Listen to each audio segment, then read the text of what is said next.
Aujourd'hui, je vous fais une vidéo un peu différente. Je vais vous montrer un maquillage qu'a fait Patrick sur Gigi Hadid durant la semaine de la mode à Paris. J'ai fait mes recherches et j'ai trouvé quelques techniques et produits utilisés par le maquilleur pour réaliser ce maquillage de soirée ou photo. La première étape, c'est de faire un léger contour en utilisant un fard crème. Et Patrick mentionne qu'il fait très attention de bien estomper avant d'appliquer le fond de teint par-dessus pour arriver à un résultat plus naturel. Sur Gigi, il a utilisé un fard de marque Tom Ford, vraiment magnifique mais pas très abordable. Pour ma part, j'en ai choisi un de Smashbox qui fait très bien et qui est super facile à employer et surtout beaucoup plus économique. Pour le fond de teint, j'utilise celui de marque La Mer, donc très joli, mais le prix l'est un peu moins. Alors évidemment, Patrick travaille pour la marque La Mer, alors son choix est tout à fait normal et justifié. Par contre, moi j'en ai utilisé un différent, beaucoup moins cher et qui donne un aspect pas tout à fait pareil, mais très hydratant, très frais. Patrick mentionne qu'il applique le fond de teint avec un pinceau pour commencer, pour éviter de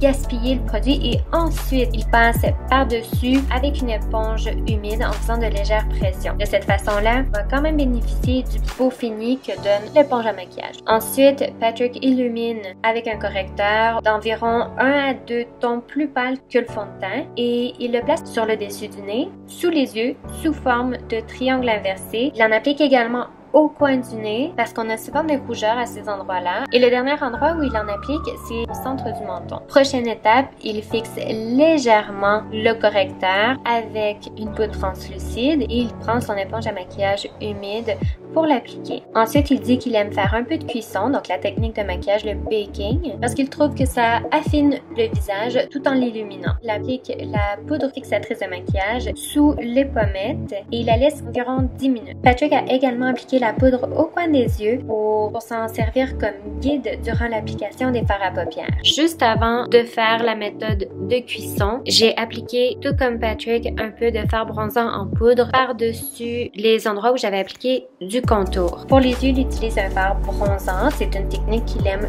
beaucoup au lieu d'un fard à paupières. Il l'applique partout sur la paupière mobile.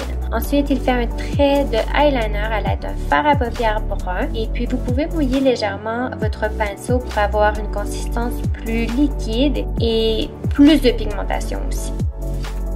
Pour le ras des cils inférieur, il estompe une ombre à paupières jaune et il en applique aussi au coin interne des yeux. Il dit aimer les looks monochromes, alors quand il utilise un fard plus flamboyant, il s'inspire des vêtements que la personne porte ou d'un bijou pour faire un rappel.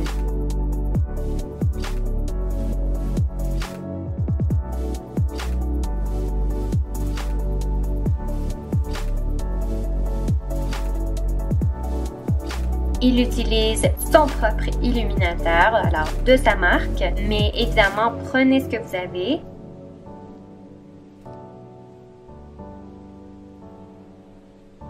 Ensuite, il fait les sourcils en utilisant un crayon pour sourcils. Rien de trop intense, c'est surtout pour remplir les endroits plus clairsemés. Pour ce qui est des lèvres, il les contourne avec un crayon contour des lèvres de couleur beige taupe. Et ensuite, il applique un gloss très brillant avec des micro-paillettes. Et voilà, c'est tout. Rappelez-vous que Patrick maquille pour des événements ou pour des séances photos. Alors, c'est toujours des maquillages qui sont un peu plus chargés. Vous n'êtes pas obligé de faire exactement les mêmes techniques, les mêmes étapes. Vous pouvez toujours alléger le tout et ça va vous donner un maquillage encore plus naturel. Alors voilà, c'est terminé. J'espère que vous avez aimé et à la prochaine. Bye bye.